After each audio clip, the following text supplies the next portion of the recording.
Il n'y a pas que les startups qui innovent, La Poste est sur Viva Technologies. Avec nous, Philippe Mielic, bonjour. Bonjour. Vous êtes directeur création et innovation du groupe La Poste. Alors, concrètement, qu'est-ce que La Poste met en place pour innover ? Alors, La Poste met en place beaucoup de choses pour innover. Déjà, on est sur Vivatech, on est présent ici avec 53 startups. 53 startups dans plein de domaines. Donc, ça peut être dans le domaine de la maison et des objets connectés. Ça peut être dans le domaine de la finance. Ça peut être dans le domaine de la santé, de la silver economy, du delivery bien sûr, du e-commerce, etc., etc.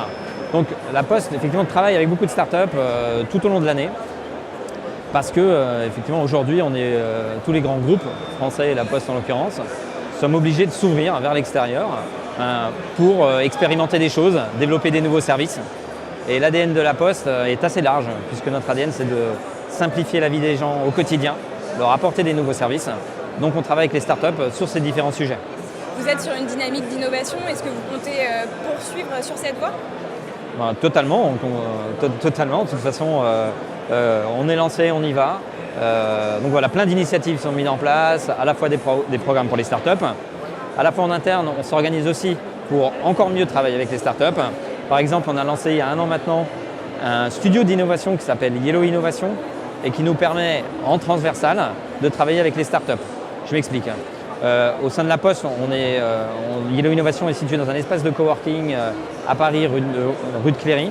Donc là où sont effectivement toutes les startups parisiennes. Et l'idée, c'est de pouvoir travailler en transversal avec les différentes entités de La Poste, mais aussi de pouvoir travailler avec les startups à demeure. Donc on est dans un espace de coworking, on peut monter des projets communs avec les startups. Elles peuvent venir dans nos locaux pour travailler avec nous directement et on peut sortir des projets à leur manière.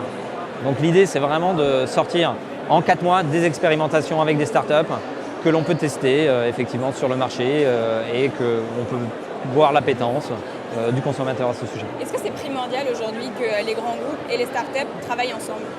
Totalement primordial. Pour différentes raisons. À la fois, les startups sont pas mal issues d'une population jeune qui finalement nous apportent leur éclairage sur la société de demain, nous apportent leur éclairage de comment est-ce qu'ils souhaitent demain profiter de la vie, comment est-ce qu'ils souhaitent vivre demain. Donc cet éclairage-là, il est hyper important pour nous et d'en tenir compte, de regarder et d'observer comment elles travaillent, ces startups-là. Et en plus, on ne va pas se mentir, souvent ça nous fait gagner énormément de temps. Donc nous, on sait où on veut aller, on sait qu'on veut simplifier la vie des gens, on sait les services qu'on souhaite prodiguer.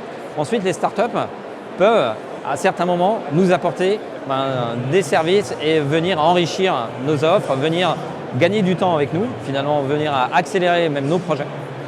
Donc voilà, donc l'ouverture est absolument primordiale aujourd'hui, à la fois pour aller vite, pour avoir des ressentis de terrain et voilà, pour tomber juste. En parlant de travail, j'ai une question de notre partenaire Revolution Network. Comment imaginez-vous le monde du travail dans 10 ans ?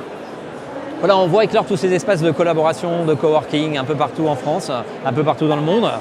Je pense qu'aujourd'hui, effectivement, demain, les entreprises ne travailleront plus du tout de la même manière. Ce sera beaucoup plus ouvert vers l'extérieur et beaucoup plus collaboratif en règle générale. Donc voilà, l'autarcie, je pense que c'est à peu près terminé maintenant et cette ouverture vers le monde est absolument nécessaire. Merci Philippe Mielic, je le rappelle, directeur création et innovation du groupe La Poste. À très bientôt. Merci à vous.